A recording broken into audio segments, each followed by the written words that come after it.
Hello friends, good morning. നമ്മുടെ Kerala TV സീരിയലിലേക്ക് എല്ലാവർക്കും സ്വാഗതം. നമ്മുടെ ശ്രുതിയെ പറഞ്ഞൊരു രീതിയിലാക്കി വെച്ചിരിക്കുകയാണ് ആശ. അപ്പം ദാസിൻ്റെ മോഹം നടക്കണമെന്ന് ദാസ് അങ്ങ് പറഞ്ഞു. ഈ സമയം പേടിച്ച് വിറച്ച് നിൽക്കുകയാണ് ശ്രുതി.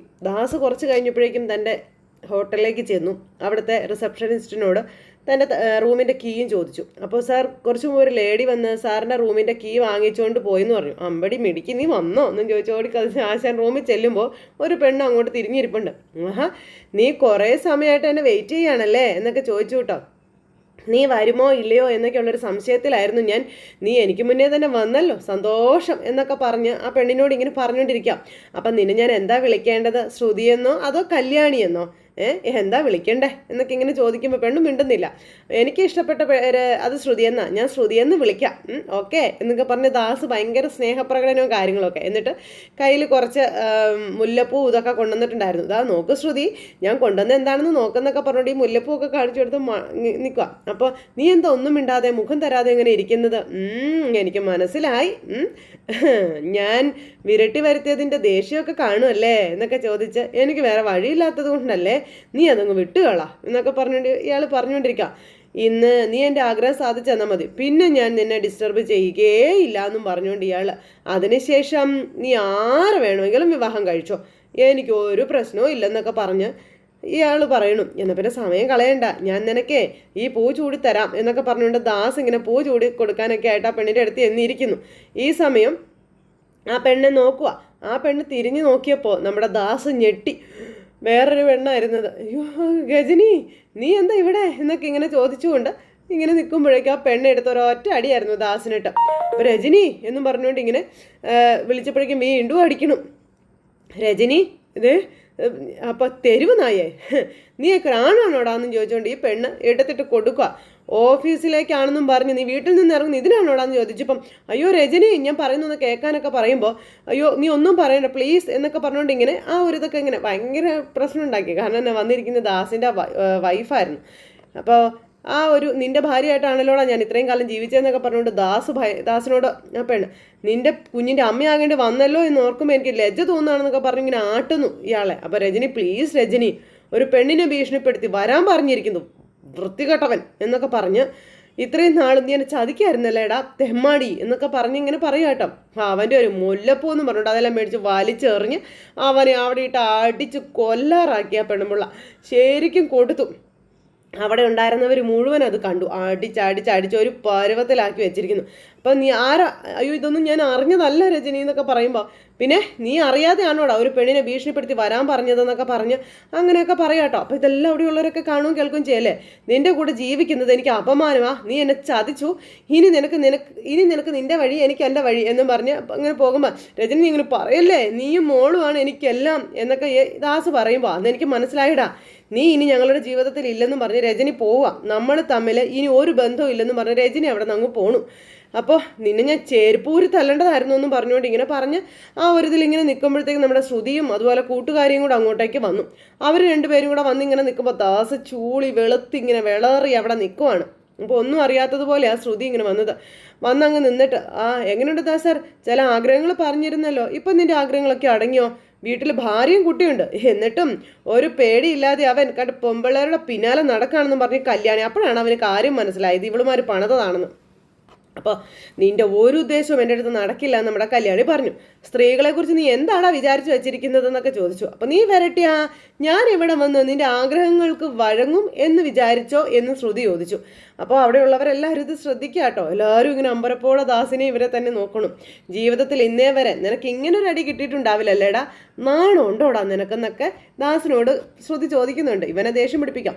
എന്നോട് നീ മുറിയിൽ വരാൻ ആവശ്യപ്പെട്ടില്ലേ, അതുപോലെ വേറെ ആരെങ്കിലും നിൻ്റെ ഭാര്യയോട് പറഞ്ഞാൽ നിനക്കത് സഹിക്കുവോടാ എന്ന് ചോദിച്ചു.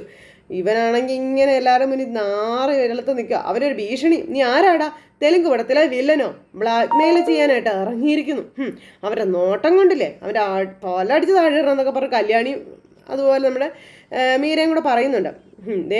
എനിക്ക് ഇഷ്ടമുള്ളതുപോലെ ഞാൻ ജീവിക്കും, ഇനി നീ എൻ്റെ വഴിയിൽ വരരുത്. നീ കരുതുന്നത് പോലെ ഒരു സാധാരണ പെണ്ണല്ല ഞാൻ, എന്നോട് കളിച്ചാ നിന്നെ ഞാൻ പച്ചയ്ക്ക് കത്തിക്കുമെന്നും പറഞ്ഞുകൊണ്ട് നമ്മുടെ ശ്രുതി ഇവനെ വെല്ലുവിളിക്കുന്നു. ഇനി നീ എൻ്റെ മുന്നിൽ വരരുതെന്ന് പറഞ്ഞ് നമ്മുടെ ശ്രുതി അങ്ങ് പോയി. ശ്രുതി പോയി കഴിഞ്ഞപ്പോൾ ഇവൻ്റെ വൈരാഗ്യം കൂടി. നിന്നെ ഞാൻ വെറുതെ വിടാൻ ഉദ്ദേശിച്ചിട്ടില്ലടി എന്നും പറഞ്ഞുകൊണ്ട് ദാസ് ഇങ്ങനെ നിൽക്കുക. ഇത് കഴിഞ്ഞ് പിന്നെ കാണിക്കുന്നത് നമ്മുടെ സച്ചി ആട്ടോ. സച്ചി ഇങ്ങനെ റൂമിൽ പോകാതെ അവിടെ ഇരിക്കുമ്പോൾ എന്താ പറ്റിയ, എന്താ വിഷമിച്ചിരിക്കണേന്ന് ചോദിച്ച് രേവതി അങ്ങോട്ടേക്ക് ചെന്നു. അപ്പോൾ വണ്ടിയുടെ കാര്യം ആലോചിച്ചിരുന്ന നാളെ എന്ന് പറയുകയാണെന്നൊക്കെ പറയുമ്പോൾ പണി കഴിഞ്ഞ് പുറത്തിറക്കുമ്പോൾ കുറച്ച് കാശ് കൂടി കൊടുക്കേണ്ടി വരില്ലേ എന്ന് രേവതി ചോദിച്ചു. ആ വേണം, അതിന് കടമൊക്കെ വേറെ വാങ്ങിക്കണമെന്നും നമ്മുടെ സച്ചി പറയുവാണ്. കാറിൽ കഞ്ചാവ് കടത്തിയവൻ ഇനിയും കിട്ടിയിട്ടില്ല. ഇതിനിടയിൽ അവൻ ആരാണെന്നൊക്കെ ഞാൻ അന്വേഷിക്കുന്നുണ്ട്, പക്ഷെ ഇതുവരെ കിട്ടിയിട്ടില്ലെന്ന് പറഞ്ഞപ്പോൾ രേവതി ഞെട്ടി. രേവതി ഇങ്ങനെ പേടിച്ച് വിറച്ചിങ്ങനെ ഇരിക്കാം. അതൊക്കെ ഇനി വിട്ടേക്ക്, എന്തിനാണ് നീ അതിൻ്റെ പിന്നാലെ പോകുന്നത്? നമ്മളെ ദ്രോഹിച്ചവനുള്ള ശിക്ഷ ദൈവം തന്നെ അവന് കൊടുത്തോളൂ എന്നൊക്കെ പറഞ്ഞപ്പോൾ ദൈവം കൊടുത്തോട്ടെ, പക്ഷെ എൻ്റെ വക അത് ഞാൻ കൊടുക്കണ്ടേ എന്ന് ചോദിച്ചു. കൊടുത്തിരിക്കും ഞാൻ, വെറുതെ വീട്ടിലെ ഞാൻ അവനെ എന്നൊക്കെ പറഞ്ഞപ്പോൾ എന്തിനാ ഇങ്ങനെ ടെൻഷൻ അടിക്കുന്നേ? മറ്റന്നാളത്തെ ദിവസത്തെ കാര്യമൊക്കെ മറന്നോ? മറ്റന്നാളാ കല്യാണം. ഓ, ഓർക്കാൻ എന്തൊക്കെ കിടക്കുന്നു അവൻ്റെ കല്യാണം. അവൻ കാശ് ഇതുവരെ തന്നില്ല, അവൻ്റെ കല്യാണം മുടക്കിയാലോ എന്ന് സച്ചി ചോദിച്ചപ്പം അയ്യോ അതൊന്നും വേണ്ട കേട്ടോ എന്ന് രേവതി പറഞ്ഞു. കല്യാണം കഴിഞ്ഞാൽ അവൻ കാശ് തരത്തില്ലെന്നേ, ഇപ്പം ചെന്നൊന്ന് മുട്ടിയാലോ?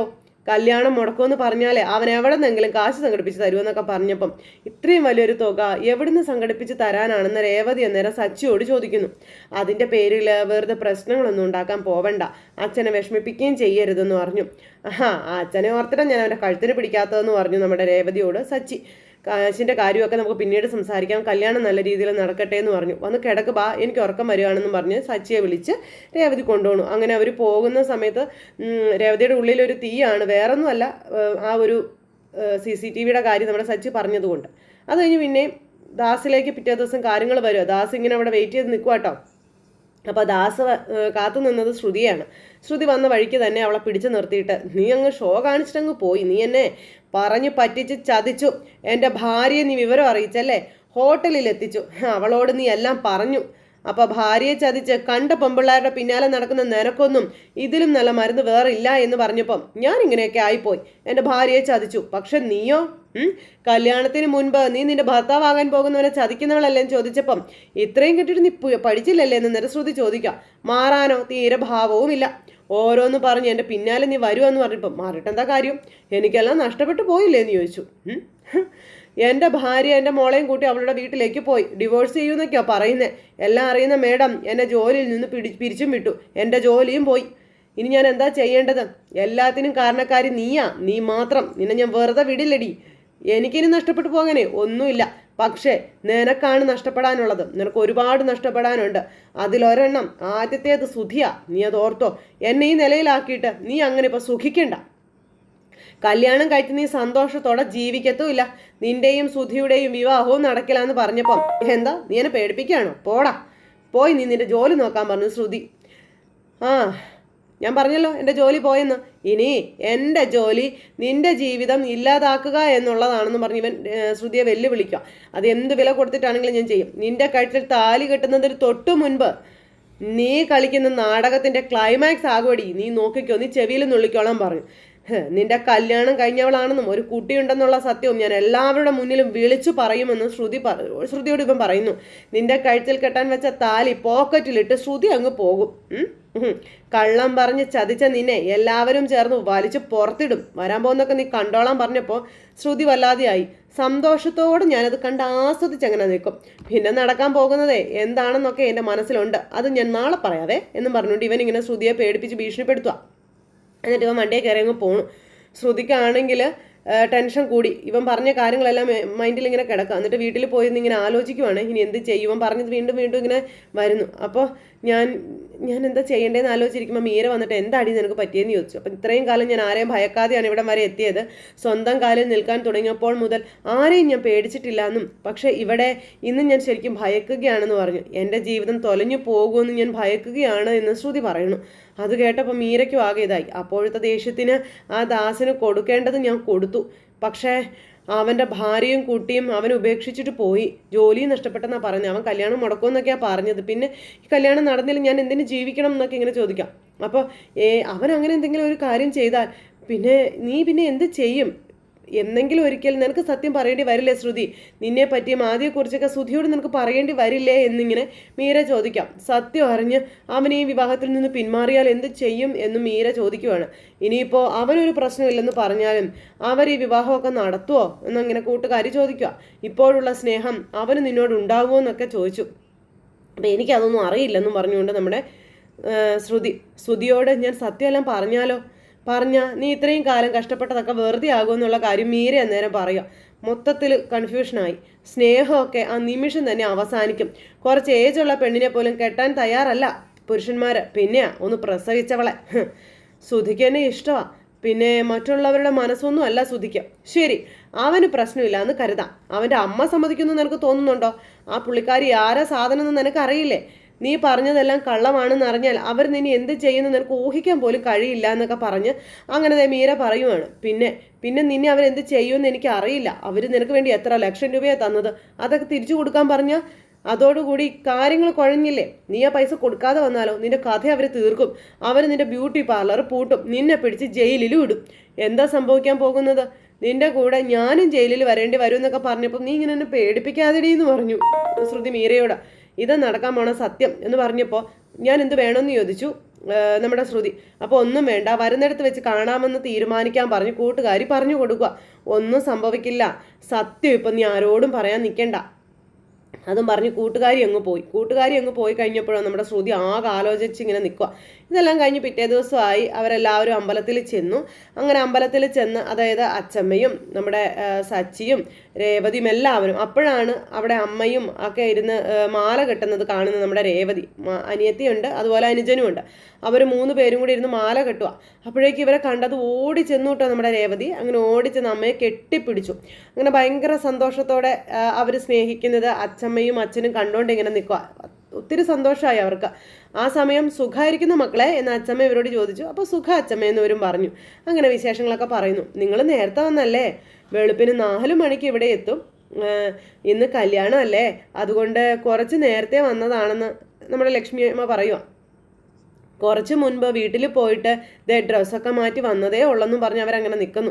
ആ സമയം അമ്മേ പൂമാല കെട്ടി കഴിഞ്ഞു എന്ന് ചോദിച്ചു രേവതി. കഴിഞ്ഞില്ല, കുറച്ചുകൂടി ഉണ്ടെന്ന് പറഞ്ഞപ്പോൾ ഞാൻ സഹായിക്കാമെന്ന് പറഞ്ഞു നമ്മുടെ രേവതി മാല കെട്ടാനായിട്ട് അവിടെ കൂടെ ഇരുന്ന് കൊടുക്കുന്നു. അപ്പോൾ ഇതൊക്കെ കണ്ട് അച്ഛനും അച്ഛമ്മയും സന്തോഷത്തോടെ അങ്ങനെ നിൽക്കുക കേട്ടോ, രേവതി അവരെ സഹായിക്കുന്നത്. അപ്പോഴാണ് നമ്മുടെ ശ്രീ അങ്ങോട്ടേക്ക് വരുന്നത്. ശ്രീ വന്നു കഴിഞ്ഞപ്പോഴേക്കും നമ്മുടെ ദേവികയെ കണ്ടു. ഒരാൾക്കും കൂടെ മൂക്കേറ് വീഴാൻ പോവാ, അടുത്ത നീയല്ലേ എന്ന് ചോദിച്ചു. അവർ കെട്ടിയ ഉടനെ ഞാൻ കെട്ടണം നിർബന്ധമുണ്ടോന്ന് ശ്രീ ചോദിച്ചപ്പം വർഷ തന്നെയല്ലേ ആള്, നീ അവളെ പ്രപ്പോസ് ചെയ്തോ എന്നൊക്കെ ചോദിച്ചപ്പം ദേവു വർഷ എൻ്റെ ഒരു ഫ്രണ്ട് മാത്രമാണെന്ന് പറഞ്ഞപ്പം ആദ്യമൊക്കെ എല്ലാവരും ഇങ്ങനെ തന്നെ പറയണേ, പിന്നെ അത് മാറ്റി പറയും എന്നൊക്കെ പറഞ്ഞ് നമ്മുടെ ദേവു പറയണം. അപ്പോഴേക്കും ശരത്ത് വന്നു. ആ ശരത്തെ എന്ന് പറഞ്ഞ് പിന്നെ വിശേഷമൊക്കെ പറയുന്നു. അപ്പോൾ സച്ചേട്ടൻ എന്തേന്ന് ചോദിച്ചപ്പോൾ ഇപ്പോൾ വരും എന്ന് പറഞ്ഞു. ഇവനൊരു സച്ചേട്ട ഫാനാ എന്ന് പറഞ്ഞപ്പം ഞാൻ രേവതിയുടെ ഫാനാണെന്ന് ശ്രീയും പറഞ്ഞു. അങ്ങനെ അവർ 3 പേരും കൂടെ അങ്ങോട്ടേക്ക് പോണു. അത് കഴിഞ്ഞപ്പോഴേക്കും കല്യാണച്ചെറുക്കൻ എത്തി, അതുപോലെ അമ്മ വന്നു, എല്ലാവരും ഇങ്ങനെ വന്നു. അപ്പോഴേക്കും നമ്മുടെ ഭാമ അങ്ങോട്ടേക്ക് വന്നു, അതായത് ചന്ദ്രമതിയുടെ കൂട്ടുകാരി.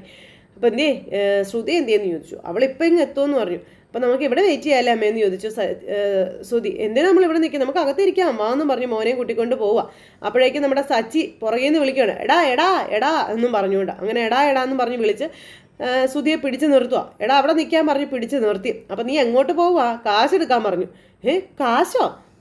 ആ കാറിൻ്റെ വാടക താടാ എന്നും പറഞ്ഞ് കുത്തി പിടിച്ച് നിർത്തി കാശ് മേടിക്കാൻ നമ്മുടെ ശ്രുതിയോട് സച്ചി. എടാ സച്ചി നീ എന്നോട് കാശ് ചോദിക്കുന്നു എന്ന് ചോദിച്ചപ്പം പിന്നെ കാറ് പച്ചവെള്ളത്തിലല്ല ഡീസലാണ് ഓടുന്നത്, ഫുൾ AC-ലാണ് വന്നത്, കാശെടുക്കാൻ പറഞ്ഞു. അപ്പോഴേക്കും ഇങ്ങനെ ഞെട്ടി നിൽക്കുക. നമ്മുടെ വീട്ടിലെ കല്യാണത്തിന് കാർ ഓടുന്നതിന് കാശ് ചോദിക്കുന്നോ നീ എന്ന് ചന്ദ്രമതി ചോദിച്ചപ്പോൾ പിന്നെ വലിയൊരു കല്യാണം, 2ാമത്തെ കല്യാണം അല്ലേ, വായടക്കടാ എന്നും പറഞ്ഞുകൊണ്ട് നേരം ചന്ദ്രമതി പറയാം.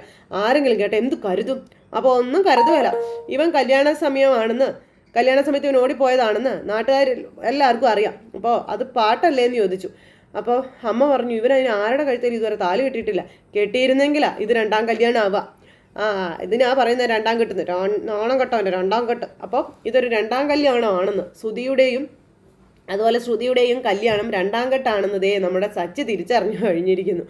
അപ്പോൾ അമ്പലനടയിൽ വെച്ച് നമ്മുടെ സച്ചി ആ ബോംബ് പൊട്ടിക്കുക. അപ്പോൾ ഇതെല്ലാവരുടെയും മുന്നിൽ നാണം കെട്ടി ഇങ്ങനെ കേട്ട് നിൽക്കുന്ന സച്ചിയും ശ്രുതിയും അത് പറഞ്ഞു നിൽക്കുന്ന സച്ചിയെയും കാണിച്ചാണ് ഇന്നത്തെ നമ്മുടെ കഥ അവസാനിച്ചിരിക്കുന്നത്. എല്ലാവരും കാണൂലേ? എല്ലാവർക്കും നന്ദി.